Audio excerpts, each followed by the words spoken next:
બનાસકાંઠા જિલ્લામાં 24 કલાક વરસાદે તારાજી સર્જી છે।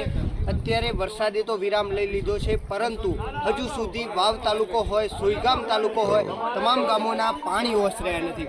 અત્યારે ન્યૂઝ કેપિટલની ટીમ પહોંચી છે વાવ તાલુકાના માડકા ગામે। આ માડકા ગામના આપ જે ટીવી સ્ક્રીન પર દ્રશ્યો જોઈ શકો છો, આ તમામ દ્રશ્યો પ્રાથમિક શાળાના છે, ગામના છે, કે અત્યારે ગામની અંદર જવા માટે જે માર્ગો છે તે તમામ પાણીમાં ગરકાવ થયા છે।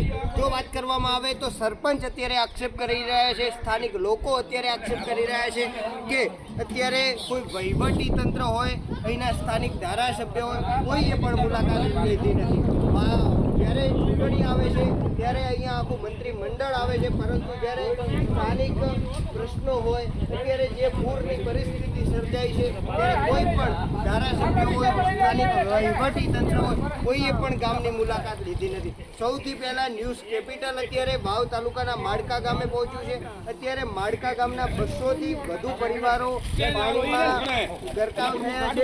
અત્યારે કેટલાય મકાનો છે જેઓ પાણીમાં છે, અહીંથી બહાર જવા આવવામાં પણ લોકોને તકલીફ પડી રહી છે।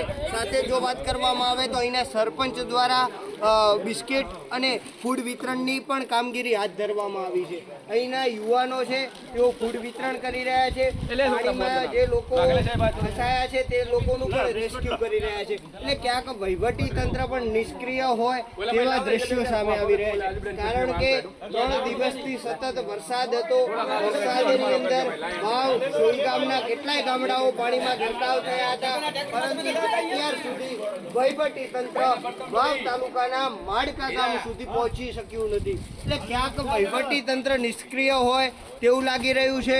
અત્યારે સરપંચ છે જેઓ અત્યારે ફૂડ વિતરણના પેકેટ બાળકોને કે અલગ અલગ જે ફસાયેલા લોકો સુધી પહોંચાડવાની કામગીરી હાથ ધરી છે। આપ જે દ્રશ્યો જોઈ શકો છો કે અહીંયા સ્થાનિક લોકો છે તે તમામ અત્યારે ટ્રેક્ટરના સહારે લોકો સુધી પહોંચવા તત્પર બન્યા છે। સાથે જો વાત કરવામાં આવે છે તો બનાસકાંઠા જિલ્લામાં આવી પૂરની પરિસ્થિતિ 2017 બાદ ફરીથી 2025માં સર્જાઈ છે, ત્યારે વહીવટી તંત્ર હવે કેટલું એલર્ટ બને છે તે પણ એક જોવાનું રહેશે। મિત દવે, ન્યૂઝ કેપિટલ, બનાસકાંઠા।